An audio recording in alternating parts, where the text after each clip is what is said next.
I'll sell this crop. Yes. Brian's walking around, where did you put that? It's the trash. Yeah, and it's out in the hall. So Ezra, do you see that the committee reports are before the consent calendar? That's different? Where's that at? On the consent calendar? Right above it is the committee reports so that we can do those Yes, beforehand. Because Right. it talks about the resolution. correct. Okay. That changed. Okay, we're live. All right, good morning to all. We're here today, Thursday, July 23rd, 2020, to conduct the county business. We don't have to remind anybody to turn their cell phones off, because I think everybody in here is. So, first order of business is the invocation given by Commissioner Mamie Yarborough. Thank you. Thank you, Lord, for this beautiful day. You to bless us, keep us well, keep us safe. Lord, help us to make right decisions. Help us to make the best decisions for Berrien County. I thank you, Lord, for guiding us and helping us to accomplish much. Please continue to go with us. And Lord, have mercy on the families and all the tragedy that has happened in our community. Please, dear Jesus, take care of things and help us. And I ask you, Lord, to bless Berrien County. I ask you to bless the state of Michigan. And I ask you to bless the United States of America. Amen. Amen. Our pledge will be led by Chief Deputy Clerk Diane Menziger. Please join me.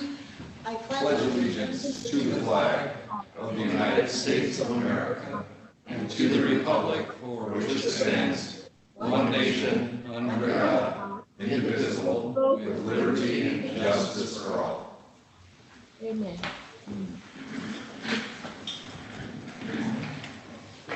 Madam Clerk, would you please do roll call? Elliott. Harrison. Here. Scott. Oh, here. Sorry, I'm looking at the agenda, I'm sorry. Me. Here. Majerick. Here. He is, there it is. Volrath.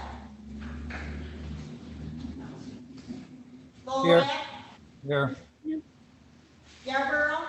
Present. Pinkelman. Here. Curran. Here. Hugel. Here. Chickering. Here. Freeland. Here. There are 11 present. You have a quorum. Thank you, Madam Chair. The next item on the agenda is the approval of the minutes of July 16th, the 2020 meeting. If I could get a motion to approve the minutes. So moved. Second, by And Michael that is- Majerick. Okay, thank you.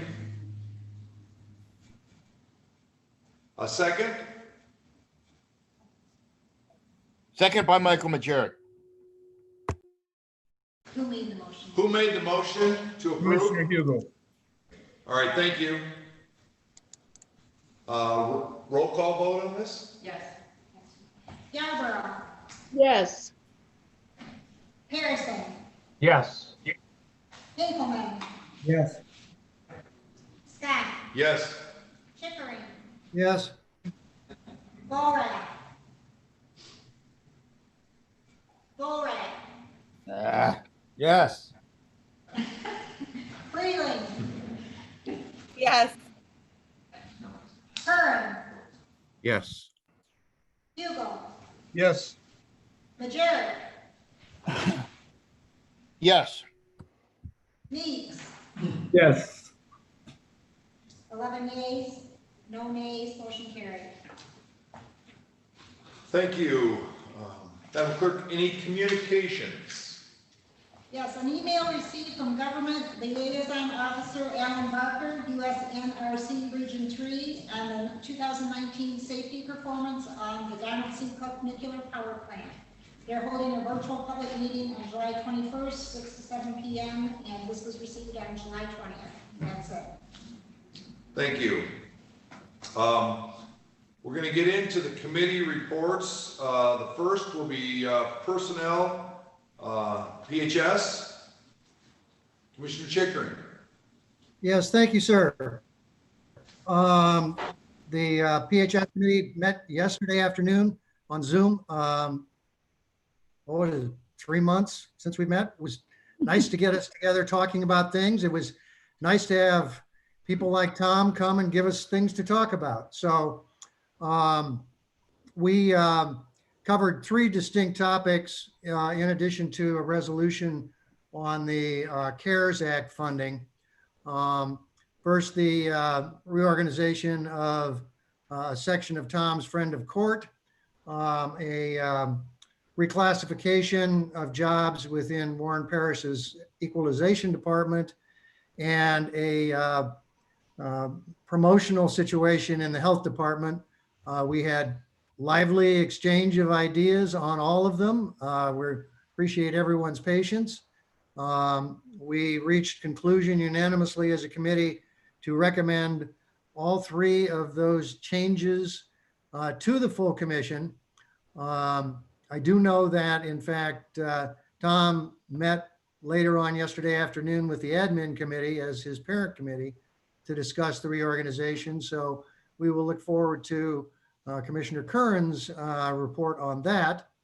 But in all 3 cases, they appeared to be appropriate movement forward to improve things here in Berrien County.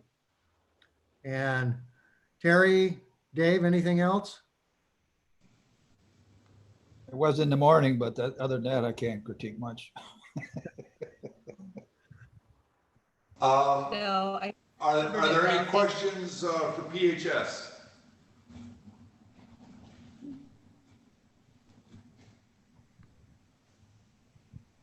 Mr. Chair, I have a question on the complement change for the Friend of the Court. Yes. I watched the meeting yesterday afterwards, and I heard all of the explanations, and I understand, I think, all of what our gentleman here is, if anybody has any questions. But the thing that I'm really concerned with is I heard that under the complement changes, that there would actually be a reduction in monies or in costs. But once again, we have not had our compensation study, and that is coming up at 1 o'clock today. Now, purely from a financial standpoint, I'm concerned with the fact that these positions, if I remember correctly, are not exactly what was in the salary study, the compensation study, although the Shelley has all from HR has already said that it could fit. All right, it could fit is one thing. At that point in time, if we're doing steps and grades right now, and then once the compensation study and all of that's done, we could do more steps and more grades. So I guess I'm looking at it from a money aspect.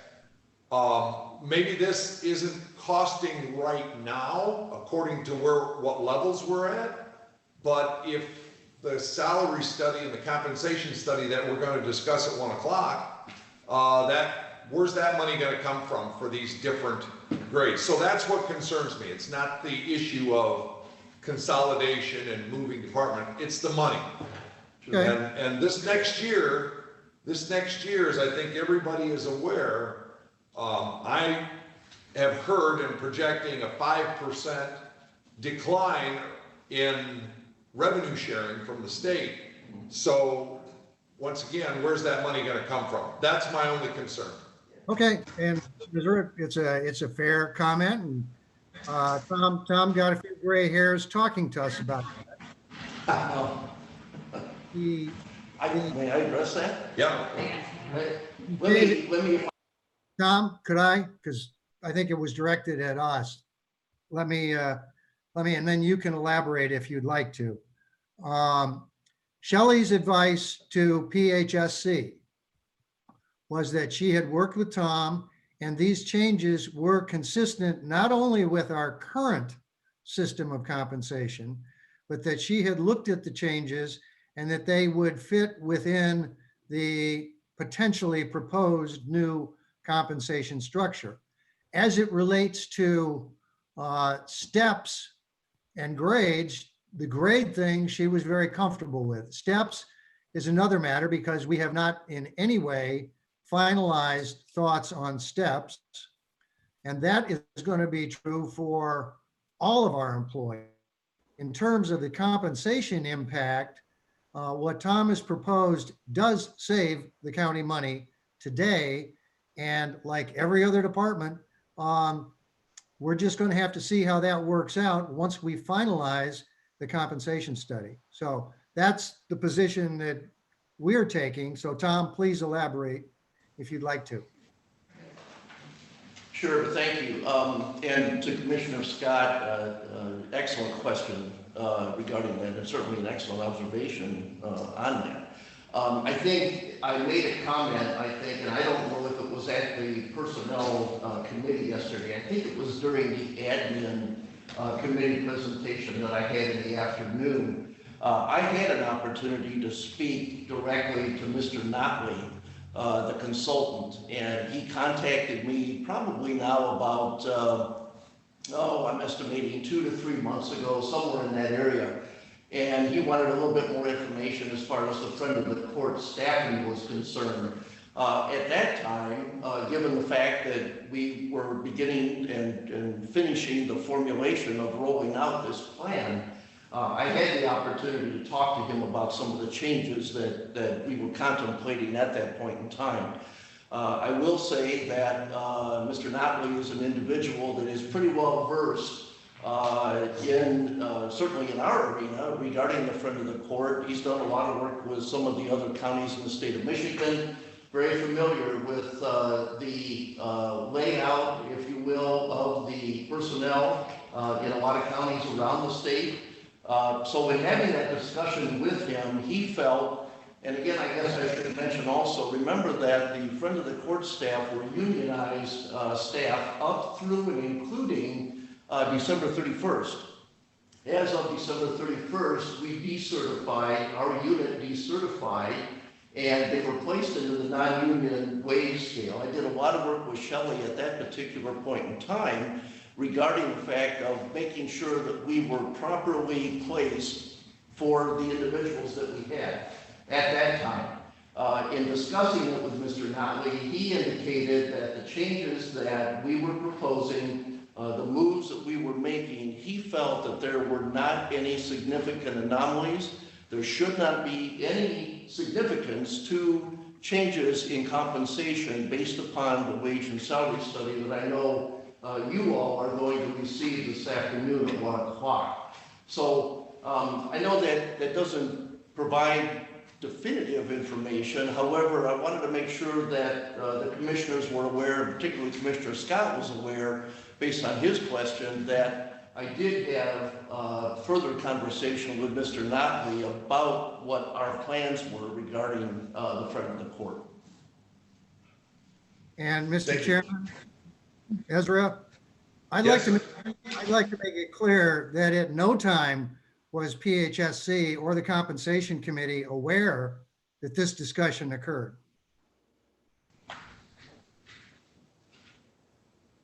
Mr. Chairman, I would just like to know, Tom, what is your last name? I can't. What? Tom Watson? Tom Watson. Thank you. Because I can't make out who people are. Thank you. Are there any other questions for PHS? All right, if there are none, our next committee is admin. Chairman. We did meet virtually. All members were present. First thing we did was approve our minutes from March 19th. That was the last time we met in person, was March 19th. So we approved those, and because we are the parent committee for the Friend of the Court, Tom Watson did come in, or virtually came in and talked to us about the resolution being presented by PHSC. And we were able to hear Tom's explanation firsthand. We asked questions, and it was a consensus of the admin committee that we were in support of the resolution moving forward. Next, we had Carrie Smetanka Haney. There is a resolution for approval today. It is A 2007-299, and that is for the court to apply for a RAP grant. At the St. Joe Courthouse, there are 2 X-ray machines. One of those X-ray machines needs to be replaced, and so the court applied for a $10,000 grant to help offset the cost of the purchase of that X-ray machine. Next year, the court will be replacing the X-ray machine at the Niles Courthouse, and that should bring us pretty much up to date on the 2 courthouses as far as the X-ray machines go for security. Harry then talked to us about a situation, and I'm going to read excerpts from a memo that she sent us. And what this deals with is a backlog of cases. These are trial by jury cases. At present, the court has at least 115 pending felony trials and an unknown number of misdemeanor trials. And the reason those are backing up is because of the governor's executive order. They cannot put together their jury pool and hold jury trials. So in order to effectively select a jury during the COVID-19, the court has determined that off-site selection of a jury is necessary. In a misdemeanor or a minor felony case, they might bring in 20 to 30 people. And of those 20 or 30 people, a jury is selected. In a major felony trial, they might have as many as 50 or 60 people come in for a jury pool, and then they select from those people. Well, the court, there is no space large enough to accommodate that many people. So what they are proposing is to rent the Vineland Center over on Vineland Road. This would be from September to December. It's about I think $32,000 just for the rental of that facility. There are technology needs, obviously, to go between this facility and the court. Chris Swihart was present during Carrie's presentation to provide his input as well as answer any questions we have. So to install equipment there to communicate with the court would be about $20,000.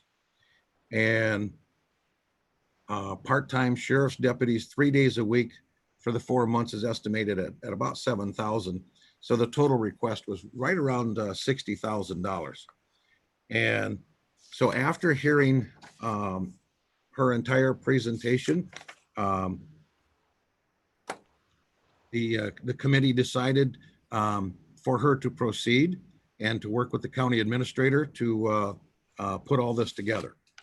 Any questions on that? Okay.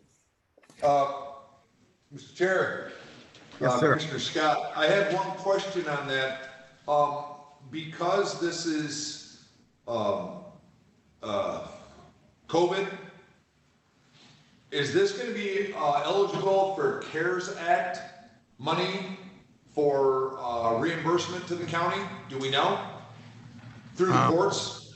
That question, I'll defer that answer to Brian, the county administrator. Brian, you want to take that, please? Yeah, so to the board, yes, we believe that there should be some eligible reimbursement. What I would stress to this board is Carrie's report yesterday, there's still a lot of what ifs. We still have to go through the development of an acceptable lease agreement. We still have to go through finalizing the IT budget to make the facility essentially workable for the courts. Then we have to go through the process of working with the bar to ensure that we're not going to have major pushback on the use of the remote system for the jury selection. To answer your question, yes, we believe that there should be costs that are eligible for reimbursement, but there are still so many unknowns right now that what I would stress to this board is give us some additional time to work through this, and then we can detail exactly how much of this is eligible for reimbursement. Okay. All right, thank you. May I ask? Yes, ma'am. Go right ahead. So this is just to select the juries? I mean, where will the trial be held? Within the courts? I believe, yes, that once they've made the jury selection, then they will be able to use the courthouse for that. Okay, for the court? the Correct. business. Okay, thank you. It's interesting. Okay, thank you for that. And if Brian, if I may add, we discussed where that money was going to come from, and we kind of left it to your discretion, but it was discussed that maybe the contingency fund would be the best place for those funds. Is that accurate? That's correct, sir. Okay, thank you. Any other questions on that topic? Commissioner Kern, this is Commissioner Freeling, if I may. This would only be if executive orders have been lifted to allow gatherings larger than 10 people in a building. Is that correct? That is correct. Yeah, as long as the executive orders are in place prohibiting them from assembling that many people at the courthouse, they would use the alternate facility. Okay. Okay. Thank you. Okay, thank you for that. Any other questions on that topic? Okay, also on today's agenda, you'll see Resolution A 2007-296, and that is for applying for a hazardous materials grant through the Michigan State Police Homeland Security. That is for the Sheriff's Department Emergency Management. Then we had our county administrator talk to us about security and screening at the admin building. If you recall, when Bill Wolf was still present, we authorized security at the doors and authorized $5,000. The $5,000 is just about ready to run out. So Brian came to us and wants to re-up the agreement with Lang Security to provide security for us at the admin building and to authorize another $5,000. It's estimated that that will take us through the about the end of August. And by consensus, we did approve that request. And I'll let Commissioner Meeks speak if he wants to clarify further, but because it would appear as though this may run past the end of August, Commissioner Meeks requested that we go out for bid.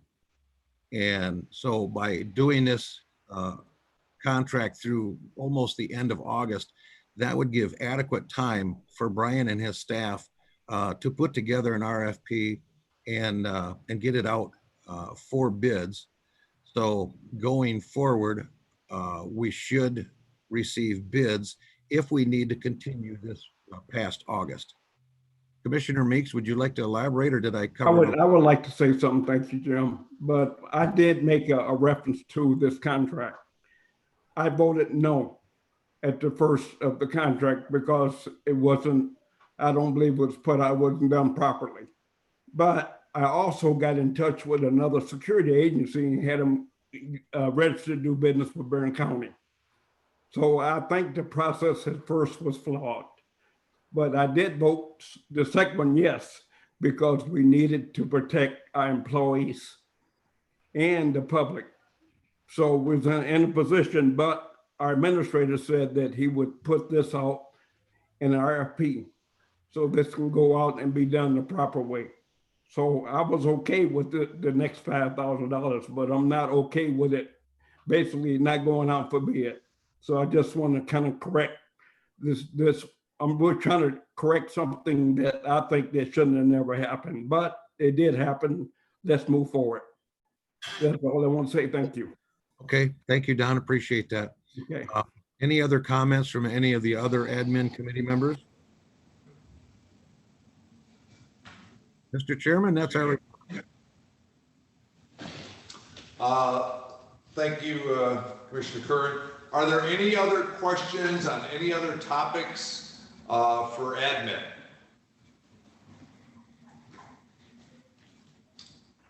Okay, our next committee report is Finance, Commissioner Mamie Yarborough. Thank you very much. We met this morning at 9:30. All of our members were present. We accepted the minutes from June 25th. So we've been meeting pretty steadily. Our items was the road department, that motion that we want to put in a motion that covers all the things that we've discovered we need.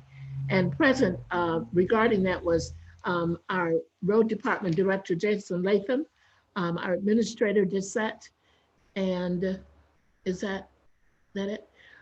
So we worked on it, and what the discussion, and Doug James and Annette, they had worked on the verbiage, being very familiar with the motion and why it was a bit different or a bit more than what we normally do when things are, departments are not satisfied and want to go with a higher bid.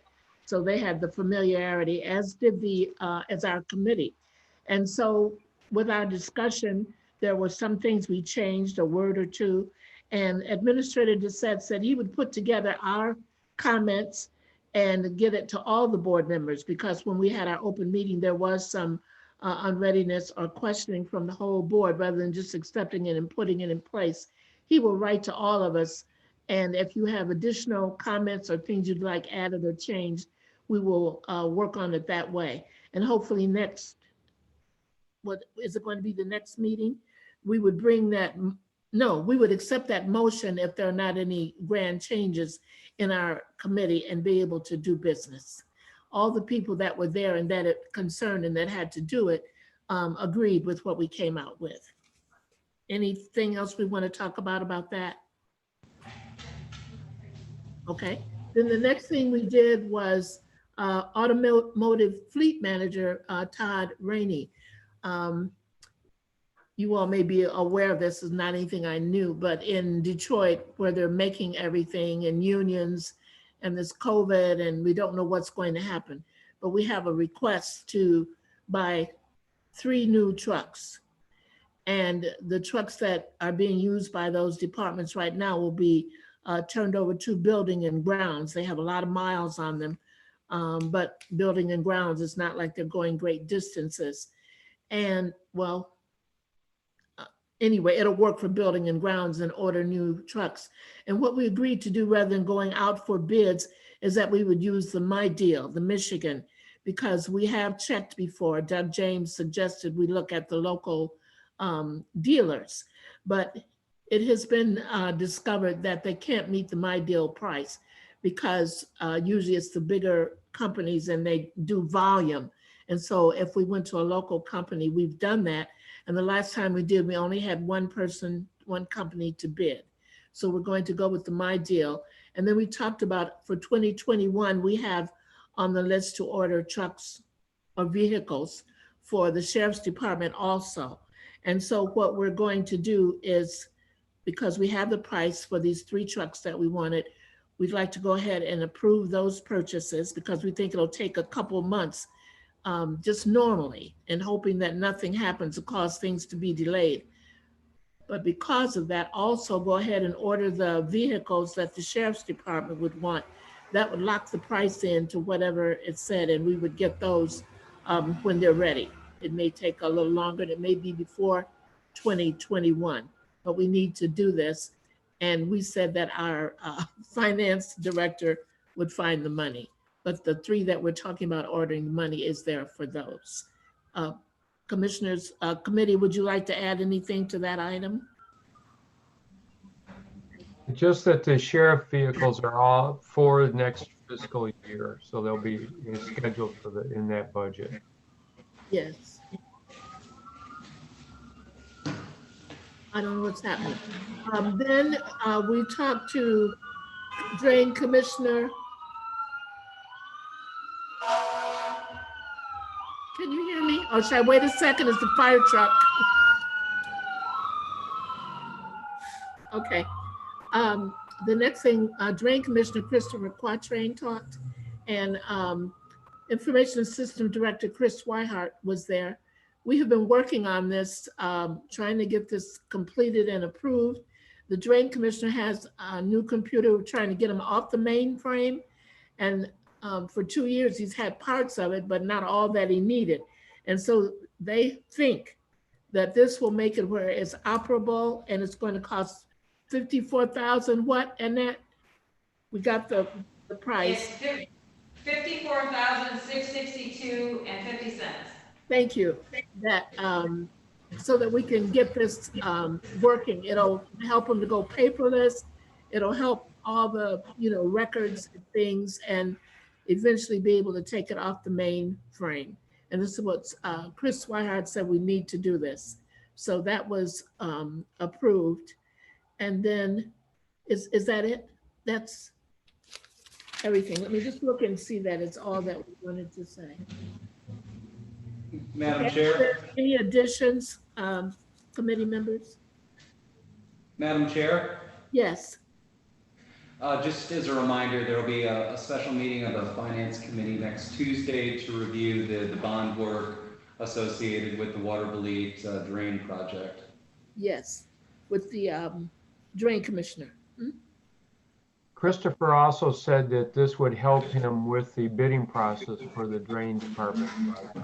Okay. That's an important point that we want to make sure does happen. Thank you. Any other additions? Thank you very much. Ezra, do you want me to reference how that's going to be addressed?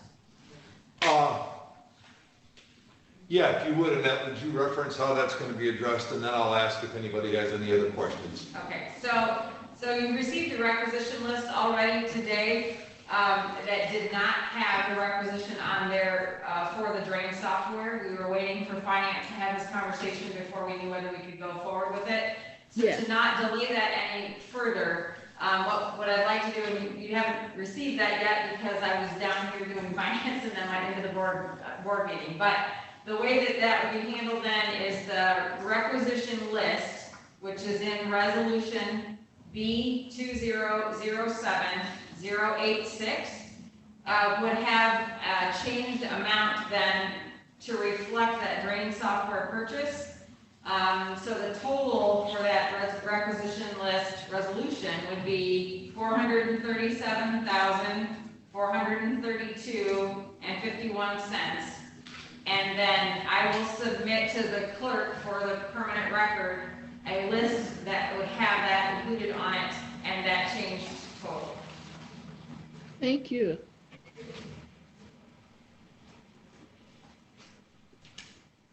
Are there any other questions for finance? Mr. Chair, this is Commissioner Freeling.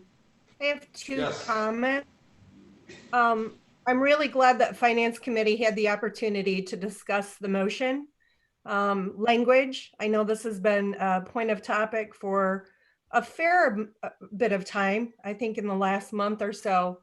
One thing that I would ask, and maybe it was discussed in your meeting, is to make certain that the communications, if going forward, the lowest bidder is not selected, that communication is attached to the records so that there's, a legacy to be able to follow the reasoning however that would work. And what we did was they're going to add a sentence, add a line onto the bid paper so that if there is a difference when they call us back, they'll be able to note what happened on that form. Perfect. Thank you. Thank you. And if I may, I have one other comment, Mr. Chair. For the My Deal, I know that that was something that was discussed with finance probably three years ago. And one of the things that I would just ask that this board and the county as a whole is mindful of going forward is that we find some way to include local businesses in that bidding process. I think particularly going post-COVID, there are a lot of local businesses who are going to be hurting. And I think that it is mindful for us to be aware of that and try to come up with some sort of process that includes them in the bidding process.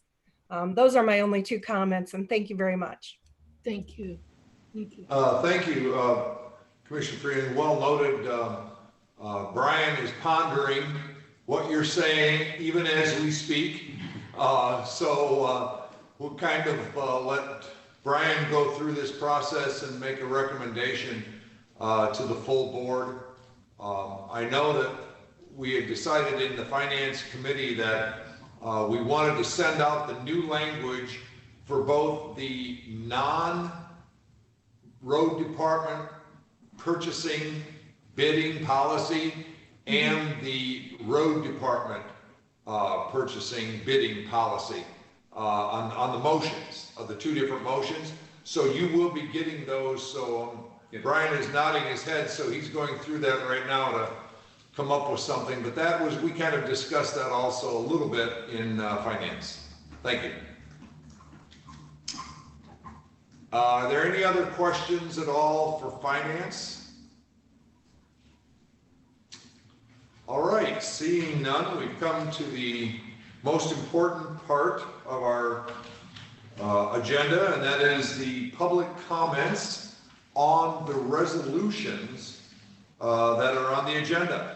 So we will wait patiently for the host of multitudes to send in their comments.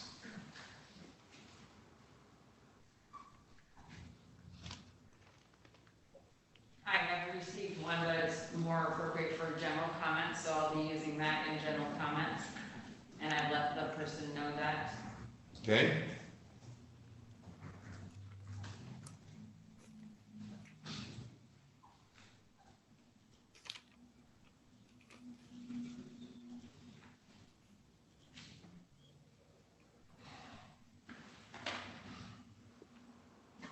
Okay, there are no more, comments on the resolution. Sorry. All right, seeing none, we'll move on to the consent calendar.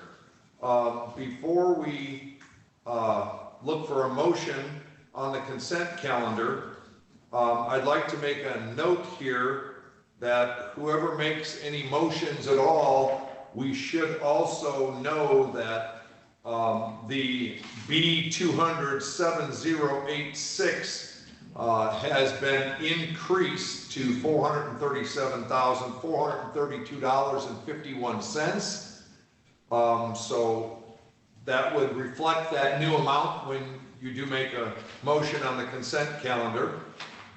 Is there any commissioner that would like any of these resolutions pulled for further discussion?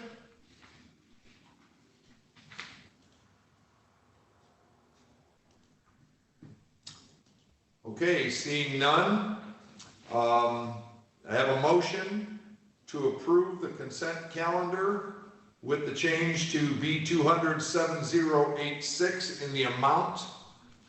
I'm looking for a motion. Mr. Chairman, this is Commissioner Curran. I'd like to make that motion. This is Can I have a Commissioner second? Harrison. I'll second that motion. Harrison? Is there any discussion? Mr. Chair, this is Commissioner Freeling. Yes? I notified both Annette and the clerk For Resolution B 2007-086, I wish to abstain from requisition 44729, which is Rev Excavation, merely out of caution for a total amount of $10,100. And I wanted to make that notation to the school board. Thank you.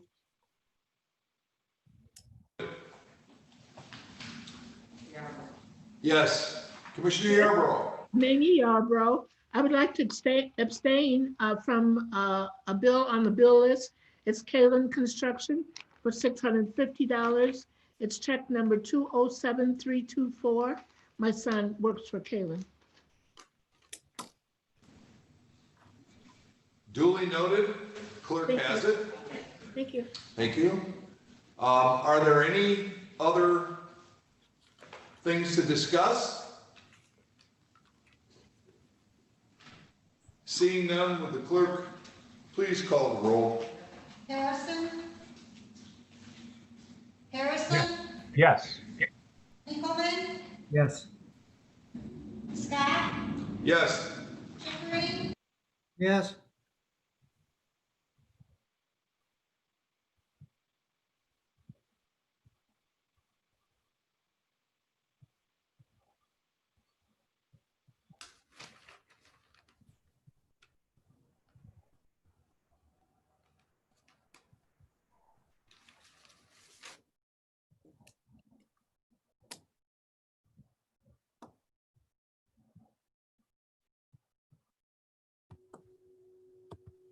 Sorry, I'm sorry, I hit the wrong button, sorry. I know what happened, like, And went blank. Is Laura up there? Yeah, he's on there, he's in there, yes. Yeah, Okay, There we go. okay, good. I didn't hear my name. Yes. Curran? Yes. Hugo? Yes. Majeri? Yes. Meeks? Yes. Yarborough? yes. 11 nays, motion carries. Thank you very much. It's always an interesting county meeting for the 10:30 meeting. I'm sure all of us, including one particular staff member, will be so happy when we're out of this Zoom. All right, the next item on the agenda is the discussion. We're going to discuss Oakland County. Dan Fetty is our Community Development Director. Dan, floor is yours. Thank you. Good morning, everyone. Last Friday, the Michigan Supreme Court issued a decision, or published a decision in a case called Raffaelli versus Oakland County. And this is a case that's been winding its way through the court system for the last few years. And the basic underlying facts in this case is that a fellow in Oakland County had a piece of property that was foreclosed upon by the Oakland County Treasurer for a tax delinquency of about $8.50. The treasurer then took that property and sold it at foreclosure sale for, I can't even remember, $25,000, $35,000, $45,000, something like that. Paid the delinquency and all associated costs, and then kept the rest of it, as most of us do during the foreclosure process. In the case of Oakland County, these excess sales proceeds are basically deposited right into their general fund to assist with budget revenues. In the case of Berrien County, we do it differently, and I'll discuss in a second what that means to us. In any event, the fellow who had his property foreclosed on and sold for $8.50 sued Oakland County, claiming that that constituted an unconstitutional taking of his property, even though it's done consistent with the General Property Tax Act. The plaintiff claimed that this was an illegal taking, and as such, he was entitled to just compensation. That would be the profit of the treasurer's sale. The circuit court disagreed, the Court of Appeals disagreed, the Michigan Supreme Court unanimously agreed with the plaintiff's position and said that foreclosure sales that result in excess proceeds, those excess proceeds are rightfully the property of the foreclosed party. That is, in simple terms, when the treasurer now forecloses on property and sells that property for greater than the amount of money owed on it, the difference has to be given back to the property owner. Now, the case is going to have a number of effects on the way we do things around here, new procedures we have to put in place during foreclosure sales, a lot of unanswered questions on how to implement this decision. Shelley White is working with the Michigan Treasury Association to try to identify all of the areas that this case will affect. But one thing is certain right now, we know right away, our demolition program that we use for blight reduction and blight elimination is pretty much dead in the water at this point. And the reason is, unlike Oakland County, we don't take the excess sales proceeds and put it in our general fund. We put it in what we call the foreclosure fund. And then that foreclosure fund is used to pay for demolition of blighted structures in the next round of foreclosures.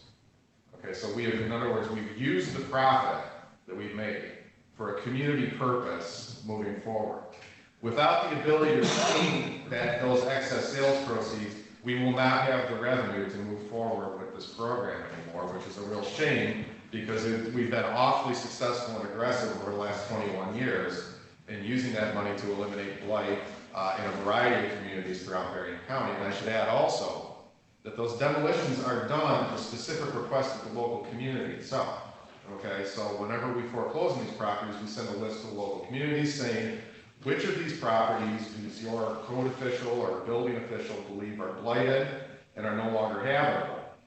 Send us a demolition order and we will use the money to demolish these properties on behalf of the community to try to eliminate, risks to health, safety, and welfare.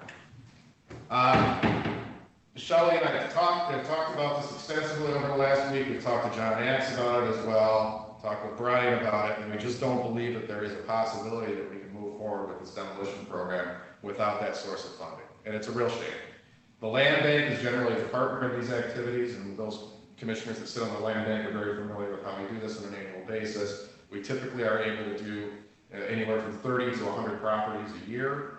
Over the course of 21 years, I haven't even added it up, but I assume we've done well over 1,500 demolitions of blighted structures, including some very large ones, the Mercy Center in Benton Harbor being the most notable recent large example. But in any event, that's the immediate impact of this case. Moving forward, the foreclosure procedures and the foreclosure sale process is going to have to change to reflect this as well. We're going to have to use new accounting standards to understand where the money is coming and where it's going. We also think that there could be long-term, larger adjustments that we need to make in the foreclosure process. And finally, this is not the only case that's sitting out there of a similar fact pattern. And the Berrien County Treasurer is a named party in a number of these cases that are still floating through the court system in the state of Michigan. 2 weeks from now, we've asked John Axe to come down with one of his partners from Clark Hill and address some of the impacts that this case may have on other pending litigation in a closed session. So it'll be August 6th, I believe. John will be down here to talk about those larger issues. So it's disappointing, but that's where we stand now. Are there any commissioners that have any questions or concerns at all? I'd like to address Dan. I have a question, Mr. Chair. Go ahead, sir. Is the foreclosure fund the same fund as the delinquent tax revolving fund? Are they the same? No, they're two different funds, Commissioner. The delinquent tax revolving fund is the fund where we borrow money to pay the local delinquency. And when we sell property, that delinquency is then paid off in that fund. Anything that's left over goes into the foreclosure fund for things like property management and demolition. So the delinquent tax revolving fund is not impacted by this. Okay, thank you. I have a question. Can we put liens on the property, or do we put liens on the property? And second, can we put costs against the properties if we do anything to it, like tear it down, or do we ever get ownership, sell them, and then use the money we sell to pay off the costs? Or does it just go to the funds? I don't know. No, what you described is actually how it currently works. The lien is technically the tax delinquency, okay? In foreclosing against that lien, we also have a number of associated costs. We have to do a title search. We oftentimes have to maintain the property or board it up. We have to pay for inspections and so forth. Those are all necessary associated costs with foreclosing on that tax lien. And we pay ourselves back every time we sell a property, okay?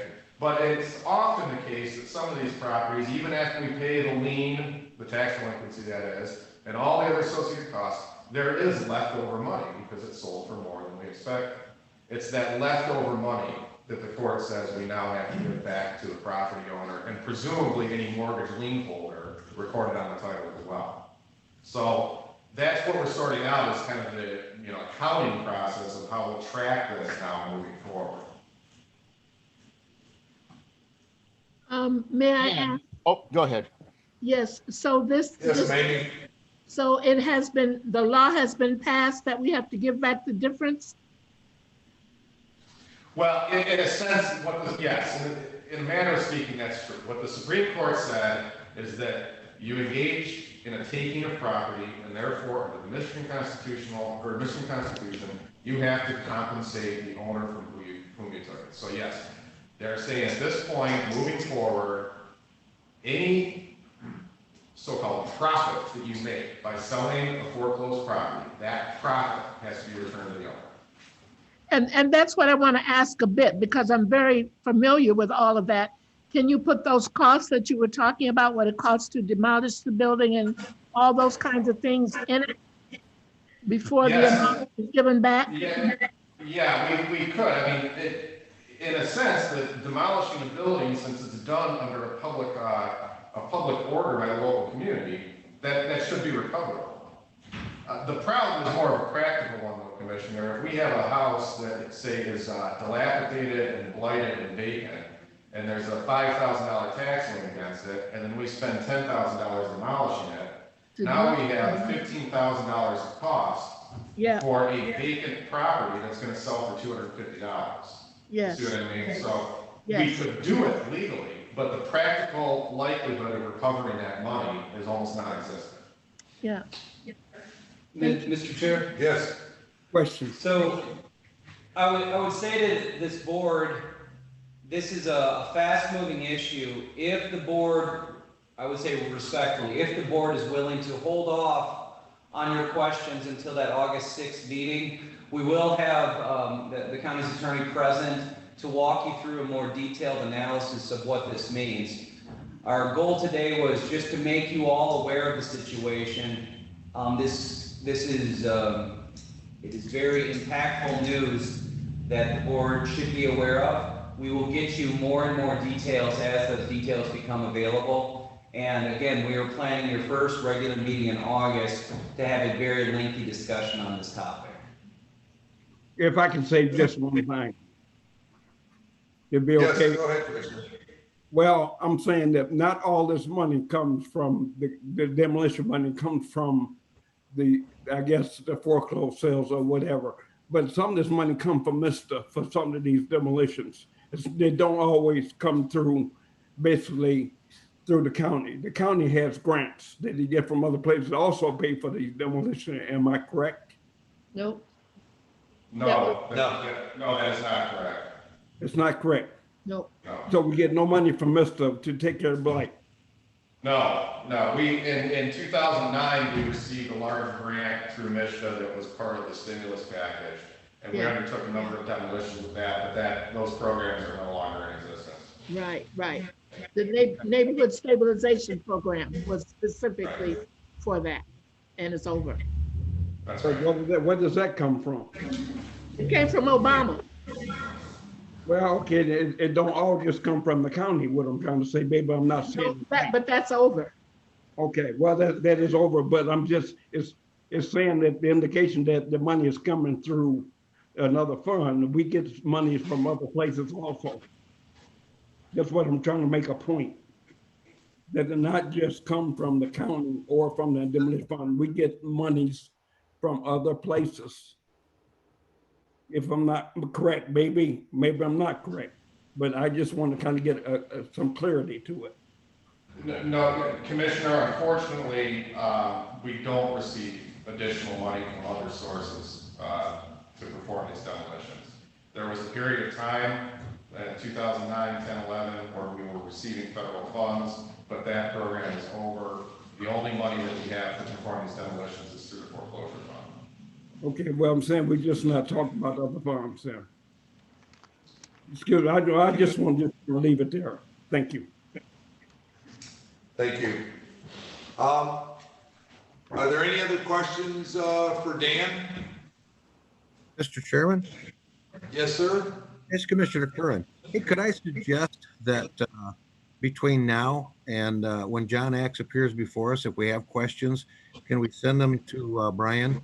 And you can compile them, give them to John. So if some of the questions are more complex, he'll have an opportunity to research it before he appears before us. Would that be acceptable, Brian? Yes, I think it would be. You want us to send them to Brian or to Dan? I would send them to Brian, and then he, as the administrator, can filter them down to his department head. Okay, very good. Thank you. Okay, thank you. Okay, thank you. Next item is commissioner reports. I'd like to go ahead and ask the individual commissioners to put that off until our August 6th meeting. We have a broadband committee report today from Commissioner Freeling and Commissioner Curran. So you guys are up next. I thought it was going to be Brian. All right. Brian was going to make the presentation. Or Brian. Happy to. Thank you. Either way. Members of the board, the broadband committee continues to work with Southwest Michigan Planning Commission, specifically John Engelhoff, the director there. I was able to jump onto the last Zoom meeting just for a status update on what that committee has been working on and the direction that they're moving. I'm trying to coordinate with Mr. Engelhoff on some of his efforts, and I hope that in the coming weeks we can bring a more detailed proposal to the full board's consideration. I will continue coordinating with John and with the team here to try and do some background legwork on determining what gaps are present within Greater Berrien County as it relates to just a lack of broadband. Put simply, trying to figure out where the gaps are before pursuing any type of construction funding. Mr. Chair. Thank you. Are there any commissioners have any questions? I just have a comment, Mr. Chair. Okay, that'll work. I appreciate that the county administrator has joined our broadband committee. He is a very valuable resource because a lot of the things that we are discussing, he has already experienced as is the city administrator in South Haven. So I really welcome him to that committee and appreciate his input. Yes, I concur with that, being part of the broadband committee. If there's no other questions, we'll move on to our administrator for his report. Mr. Chair, we actually got some very good news last night. An email was received by myself and I believe all of you, but put simply, it announced that state leaders have reached a deal on the fiscal year 20 budget. Revenue sharing funds have been replaced using federal COVID funds. So originally what we were looking at was a reduction to state shared revenue of knocking it down to $97 million. That would then be shared by all of the counties. That number has now been increased to $150 million in federal aid. So This is very, very fresh. I'll be working with Doug and the team in finance to understand what this means as we begin the budget building process. But I was asked by one commissioner via email, I think late last night, is this good? And the response is yes, this is very good. We went from $97 million pot of cash to $150 million pot. That's a good thing. So as we get a better handle on what this means from the state of Michigan, we'll be reporting back, and put simply, you got more money to work with. That's a good thing. Mr. Chair, those are my comments. Thank you. Any questions for our administrator? Okay, we've come to that point where we have general public comments on anything and everything. So we will wait patiently for those to come in. All right, so,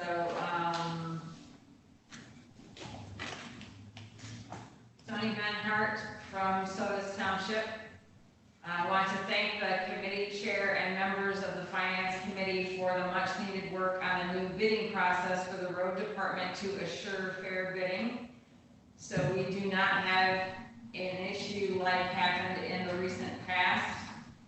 I agree that the My Deal use needs to be looked at further, as it does limit local bidders as to not seeing a bidding opportunity. But there is no written specs. It is almost like looking at a catalog and seeing an item you want and then going to My Bid and taking it off the shelf. Also, I want to say that the local paper seems to like digging up the dirt on people, whether it is warranted or not, on people seeking elected posts. Cheryl Marie of the Lynch family, speaking from the New Buffalo Township, you officers should produce a resolution affirming that every individual has the constitutionality protected right to refuse to wear a face mask. If that individual's religious belief prevents them from doing so, Governor Whitmer has implicitly recognized a religious exception pertaining to masks. You officers should make that explicitly known by requesting the county health department order the religious exception be included in its mask wearing policy. I don't know where it's from. Hang on, I think it's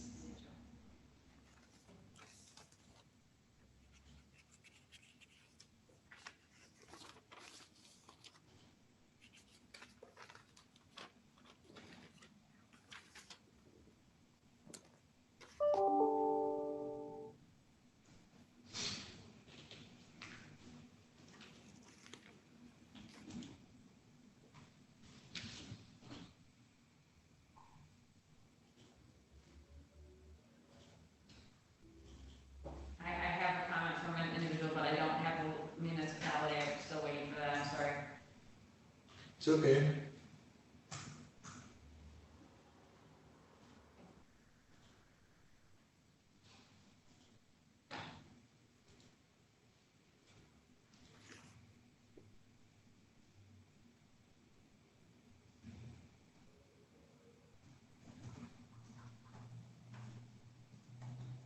Mr. Chairman, while we're waiting, can I ask a question? Why, most certainly. They're meeting at 1 o'clock today. How long do you anticipate that meeting lasting? That is the salary study. Yes. I give. I looked through the document and it's quite lengthy. Could I interject myself here? Absolutely, as the chair of PHS. Yes. I was not aware that everybody had been invited to this meeting this afternoon. Brian, help me. We are to meet with the consultant as a small group, PHSC, Brian, Shelley, and 3 representatives from the committee, from courts, the clerk, and the health department. I didn't know everybody was invited. That's going to create a quorum problem here if we move forward. We anticipate this is a meeting to go over the draft document, not to make decisions other than to get the committee who's working on this familiar with it. And we will come back at a later time with a full presentation. So Brian, help me. Yeah, so this was set up as many months ago as an ad hoc committee. It has been pushed multiple times due to the need for virtual meetings. It is the first viewing of the draft document by the ad hoc committee. It is an extremely lengthy document that will require quite a bit of navigation to understand its recommendations. The intent is to get the feedback from the ad hoc committee, then move it to the personnel committee, and then eventually get it in front of the full board. I can tell you that I personally had some time to review the document, and I anticipate there's going to be quite a bit of feedback on it. The consultant spent about a half hour yesterday just trying to explain the various matrix that is used to recommend the various changes to the pay grades. So with that said, it is set up as the ad hoc committee. It was intended to be a relatively small group made up of a couple of commissioners, staff, and then representatives from the court to begin that initial review. It will require some edits. Mr. Chair. Yes, Commissioner Freeling. Freeling. Can you specify who is on this ad hoc committee? Because I think I'm a little confused. I've not received the document. I was on the initial salary survey ad hoc committee, as the chair of personnel mentioned. This was made up of personnel committee members, a few of the key staff members that we had, as well as court, health department, and I believe that the county clerk was also included in that. So I just was wondering, for clarification, what the ad hoc committee is. Yeah, I've got the list here. So Commissioner Chickering, we've been leaning on him to lead the discussion, just given his background, that seemed appropriate. Commissioner Curran, Yarborough, and Commissioner Scott were on the invite list. Commissioner Elliott is out today, so that is the list. Did that answer your question, ma'am? Yes, thank you. Yep. I would be fine not coming. The list you just read is the new list? It is a Zoom meeting. Right. I just as soon not Zoom. Okay. But that- Point well taken. That would help? That would take it down? Yep. Yep. But in actuality, there was only going to be 4 or 5, because it would have basically been the committee and committees, correct? Right, that's what I thought it was. Yeah. So we would not have had a quorum anyway, Right. so Right. we would still be okay with you Either way, coming or not coming to the meeting, so. thank you. I'm gonna not come. Okay. We will miss you. Thank you. Thank you very much. We have any more public comment? We do. Okay, Eric Lester from St. Joseph Township. yes? Thanks for making this meeting available. And hang on, I gotta scroll down. In regards to broadband access, the issue is not just geographic access, but also the cost too much for poor people. Also, please continue YouTube access to your meetings even after you resume in-person meetings. That is the end of his comment. Okay. Seeing that nobody else is want to comment on us, we go to other business. Ezra, Does anybody have anything for other business? Ezra, could I? Yeah.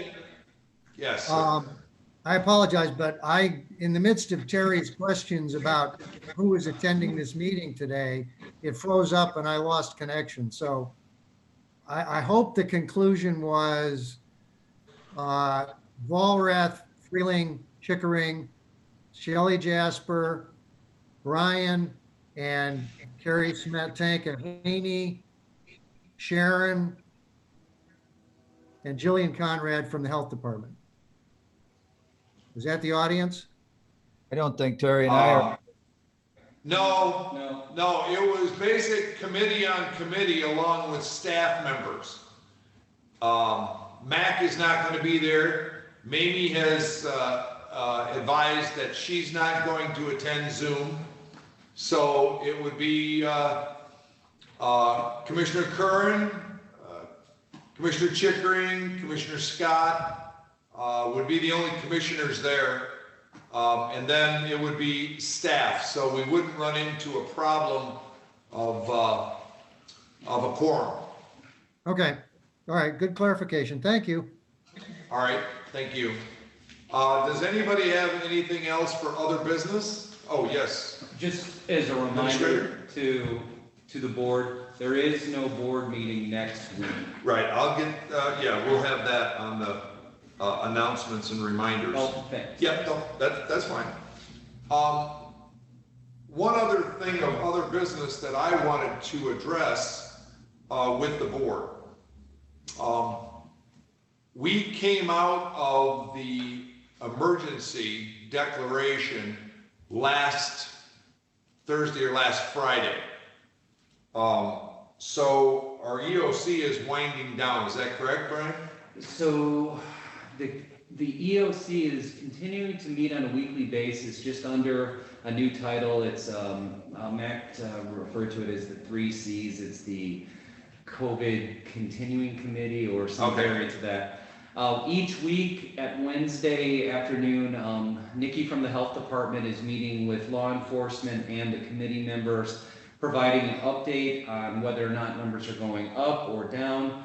We met yesterday afternoon and they had gone up slightly. We will continue meeting weekly with the intent that if the numbers begin to spike, we would then notify the Board of Commissioners immediately, and the board could then discuss whether or not to resume a state of emergency. As of yesterday, that recommendation was not made. The group agreed to just continue observation and cross your fingers that we don't need to extend a state of emergency. Right, and that's the most important part.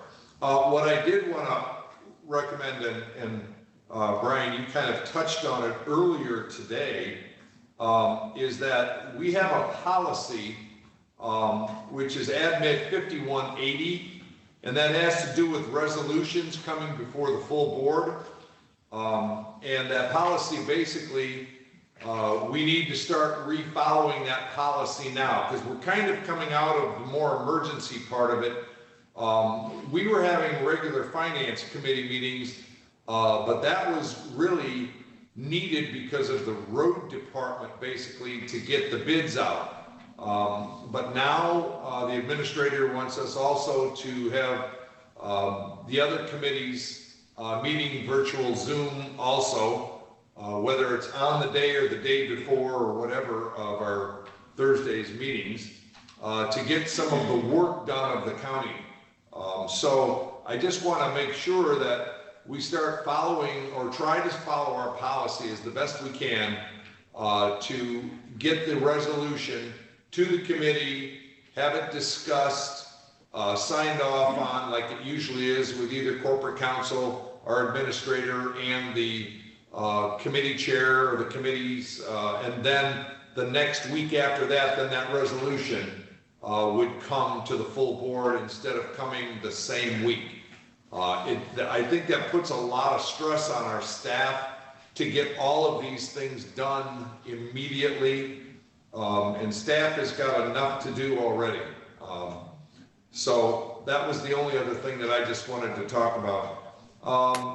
Announcements and reminders, as our administrator has said, no board meeting next Thursday, July 30th, although we are going to have a finance meeting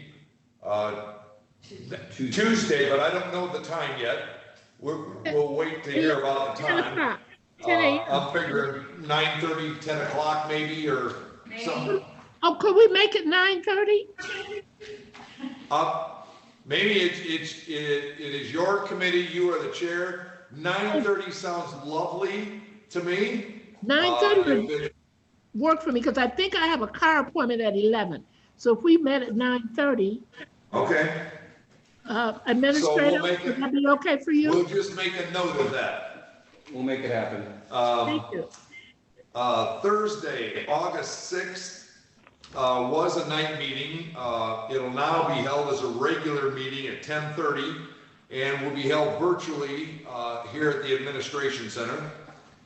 And Thursday, September 10th, was originally scheduled for a night meeting, and that will be held at its regular time at 10:30 a.m. And will be held virtually at the Administration Center. Any changes to that will come with any of the governor's new orders as the executive orders come down. But it sure would be nice to have everybody back in this room to do the business of the county. Yeah, that would be good. It would be good, but we need to be very mindful of wearing the masks and the social distancing and everything else. So with that, Mr. Chair, we do yes. have one more item. Okay. Members of the board, it's that time of year, it's budget. Annette was hoping to talk with you about a virtual budget meeting, trying to get some dates onto everyone's calendar. Annette? So originally in the calendar that's put out by Financial Services to go over all of the dates and that whole budget process, we were planning on doing Friday the September 18th a full day, and then Monday September 21st a full day. I don't know about you, but having a full day of budget hearings via Zoom might be a little bit trickier. So we've had some conversations with Ben, who's the budget coordinator. He's the one who's kind of got his all hands in. So we've talked about a couple of different things, but I guess it's going to depend on what you guys can do and what you're able to fit in. We've talked about maybe having half days and doing it on a 4-day option. But we kind of guess need to talk about what you guys are thinking. So. That covers that, right? And what days were those that you had proposed on that? So we originally were going to do a full day on Friday, September 18th, and then a full day on Monday, the 21st. And so in having this conversation also about fitting in committee meetings, you know, we cannot have them at the same time, so they all have to be separate because we have to go live and we only have so many Zoom licenses and that kind of thing. So we're trying to figure out that as well at the same time. So anyway, we thought we could do 4 half days, or, you know, a half day on a Thursday after the board meets in the morning, or that kind of thing. So that's kind of where we're going with that. I will come out right now and say, and I will be gone from the 13th through the 20th, possibly the 21st. So I will not be available for any of those dates. I can assure you of that right now. So those will just be the things that I miss. That'll be one less person that will be in here or on the Zoom. So anybody have any comments? What's your pleasure? What do you think? My only suggestion would be to stay away from the day-long budget meeting, because by the afternoon, your brain is turned to mush.